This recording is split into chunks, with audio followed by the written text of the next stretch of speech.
ಬಂಧುಗಳೇ, ಈಗೇನಿಲ್ಲಿ ನಡೀತಾ ಇದ್ದಾರೆ ಅವರು ಮೆಳ್ಳಳ್ಳಿ ಶಾಂತೇಗೌಡರು ಅಂತ. ಅವರು ಒಂದು 6 ತಿಂಗಳಿಂದ ಸ್ಟ್ರೋಕ್ ಆಗಿ ಮನೇಲೇ ಮಲಗಿದ್ರು. ಫಸ್ಟ್ ಮನೆಯಿಂದ ಹೊರಗೆ ಬರೋಕ್ಕಾಗ್ತಿರ್ಲಿಲ್ಲ. ಈಗ V-Star Plusನ ಪ್ರಾಡಕ್ಟ್ ಅವರು ಕೊಟ್ಟ ಮೇಲೆ ಈಗ ಮನೆಯಿಂದ ಹೊರಗಡೆ ಬಂದು ನಡೆಯೋಂಥ ಹಂತಕ್ಕಾಗಿದ್ದಾರೆ. ಮತ್ತು ಮೊದಲಿಗೋಸ್ಕರ ತುಂಬ ಚೆನ್ನಾಗಿದ್ದಾರೆ. ಈಗ ಒಂದು 50% ಚೆನ್ನಾಗಿದ್ದಾರೆ. ಇದು ಔಷಧಿ ತೊಗೊಂಡ್ಮೇಲೆ ಹೇಗೈತೆ ಈಗ? ಚೆನ್ನಾಗಿದ್ದೀರಾ? ಮೊದಲು ನಡೆಯೋಕ್ಕಾಯ್ತಾ? ಈಗ ಪರವಾಗಿಲ್ವಾ? ಹಾಂ, ಮೊದಲಿಗೋಸ್ಕರ ಪರವಾಗಿಲ್ಲ ಅನ್ನಿಸ್ತದೆ.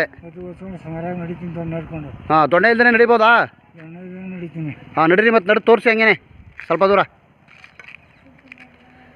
ನೋಡ್ರಿ. ಮೊದಲು ಅವ್ರಿಗೆ ಬರೀ ದೊಣ್ಣೆ ಎಲ್ಲ ಹೊರಗೆ ನಡೆಯೋಕ್ಕೆ ಒಂದು ಕಾಲು ಮಾಡೋಕ್ಕಾಗ್ತಿತ್ತಿಲ್ಲ. ಈಗ ದೊಣ್ಣೆನೂ ಇಲ್ಲದೇ ನಡೆಯೋಂಥ ಇದಾಗೈತೆ ಈ ಪ್ರಾಡಕ್ಟಿಂದ.